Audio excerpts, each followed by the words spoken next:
Hi guys, welcome back to my channel. Thank you for clicking on this video.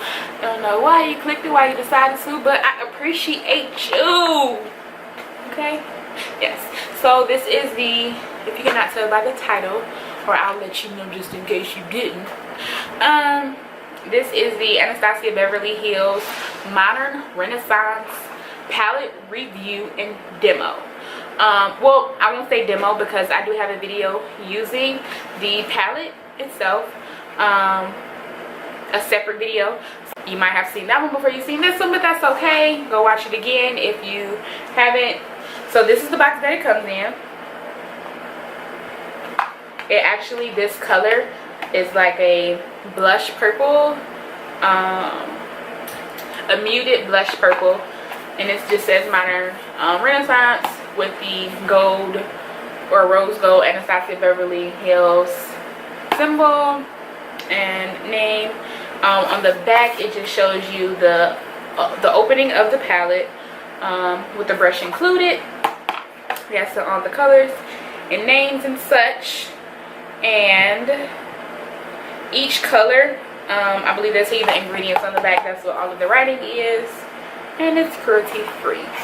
Now we're moving on to the actual palette. I love the packaging. Like, the packaging might have been 50%, we'll say 60% of why I actually got this palette, because well, it's prone to getting a little messier, one, but that isn't why I bought it.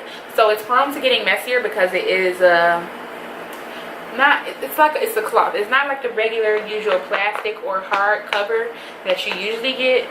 And when I do say hard cover or plastic that you get, I mean, like, so if you got this one and it has like a hard cover to it, it's not like that. This is a cloth suede, I don't know what you call it, but it's that. It does get a little bit more messy, prone to getting messier, because you can leave fingerprints and makeup and such on it, and it does not wipe off as easy as maybe something else. The makeup can be a little messy sometimes. Yes, so the same muted blush purple of the box itself. Again, the name and such behind on the back. And when you open it, ta-da! Well, one, you get a mirror. This mirror right here, pretty clean. Just opened it. Yes, love it. Oh, sorry, you watched me look at myself. Yes, so this is the actual palette. It comes with a brush, all of these colors. I already did a review of like a color swatch of it, so I might possibly try to include that clip on what it looked like on a woman of color, or most of my arm of a woman of color. And my arm is actually darker than my face because it's usually out of the window when I'm driving, so my arms have a harder tan than I do, or that my face does. Yeah, but the colors are gorgeous. So far I've only used the brown, the gold, the shimmery gold, and real guard down here, which is an orange color. Then in my corner right here, and I was actually super excited about these two colors right here, these like burgundy red colors. Yeah, so that's definitely that. I did use this palette, like I said, in my Kim K Reverse Smoky Eye tutorial. And it comes with a brush and the little brush holder insert right here. And it also has a tab for you to pull it and pop the brush out, just in case you can't reach your finger down in there. Now, onto the brush. The brush, I love when a palette comes with a brush, because I feel like you get a little more bang for your buck versus buying individual eyeshadows that can range from, well, MAC has, you know, the individual eyeshadow pots are about $6, but Anastasia, theirs is, I believe, $12 a pan, and that's expensive when you want to buy that many shadows. So a palette is always good, and you, for the most part, get a variety of colors, and sometimes you get an all matte palette, or you can get a shimmer palette. Either way, you can always find a palette to suit your needs. And when they come with a brush, that's just even better. Like I said, I feel like you get more bang for your buck. And you can also grow your brush collection if you're like me. You like to have multiple brushes. And as someone who likes to do makeup, sometimes you need more brushes. One, because you don't always want to wipe them off as soon as you get ready to use them, and then they're wet and you're trying to do your eyeshadow. Sometimes you don't like the way it looks, and a damp brush can also change or contort the color that you're using into looking a little bit different. So it's always a good thing to have multiple brushes. But if you don't, wipe them off is fine, but you also don't want to always wash them, or you might not have time every time you get done using them to wash them. Or if you're a person who uses them every day, you know, every day you washing them, waiting for them to dry and things like that. But the brush says Anastasia Beverly Hills in the middle in white. Excuse me. One end is a fluffy blending brush, like a tapered blending brush. It's black. Yeah, so it's a little bit soft. When you touch it with the hand, it's a little soft. And then on this end you have, I want to say, a flat brush, flat pointed brush. Yes, a shader brush. We'll call it a shader brush. And it has a white tip. Right now I just ignored it because it has brown. I used it already. Now here's the bad thing about this palette, and the only bad thing is this brush, this end of the brush, not this end, but this end of the brush. Once you put it on your eye, it has a rough feel to it. Yeah, see, natural lighting, it never does what you want it to do. It feels really rough on the eye, to me at least it does. I have other brushes that are softer. I wouldn't say it's unbearable, but it just is a different feel. It is kind of rough to me on the eye. And no, I wasn't stabbing myself, just, you know, gently stroking and blending out. And it is a little rough. Now this end, to me, is fine. I wouldn't say it was too rough, but I also didn't like drag it back and forth. I applied my shimmer eyeshadow and I just kind of pulled it. Yeah, so that's the only bad thing, is this end, is the bristles are kind of, the hairs are kind of rough to me. Yeah, but other than that, the shadows themselves have great payoff. It did not take a lot to get the colors to show up. A couple of strokes and you're perfectly fine.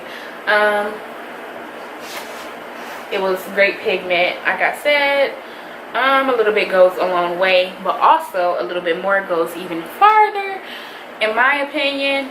If you use some type of paint pot or concealer, or just something to give both eyes a uniform look, because it's easier to have a shadow pop up more or have more of a payoff when you have a uniform color and you're not trying to, like, say you have like darker circles or your eyes are a little darker than your face, which happens.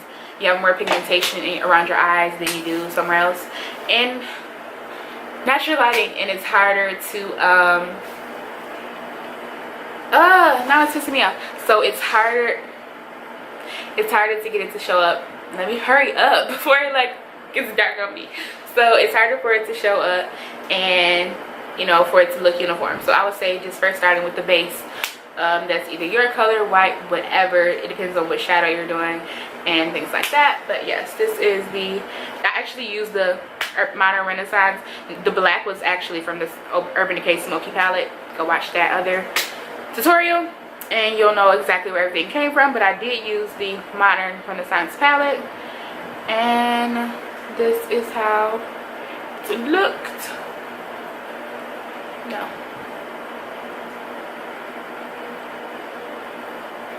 Thank you guys for watching, and I will see you in my next video. Bye. These are the first 5. And these right here, the first 5. And the first one here, Tempera. The second one, Rossiana. Golden Ochre. Ochre. I say ochre, golden ochre. The third one is burnt orange here. The 5th one is Vermeer, which is the shiny one, Vermeer.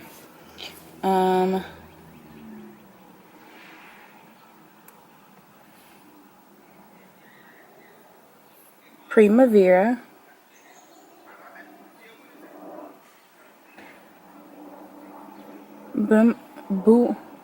Buon Fresco, which is a purple, a muted purple, kind of the same shade as the actual palette box.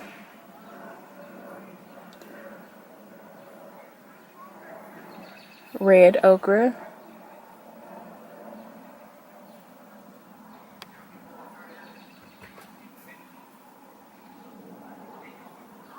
Antique Bronze, which you can like barely see.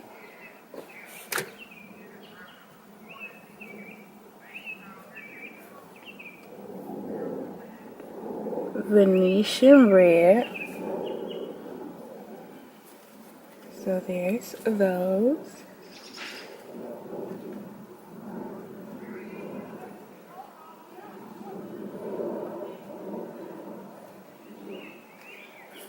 Now we're going to move to the back of my hand. And to the last four.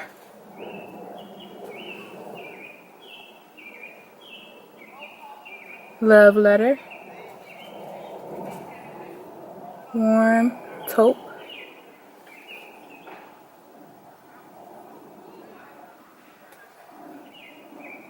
Cypress Umber. Cypress Umber.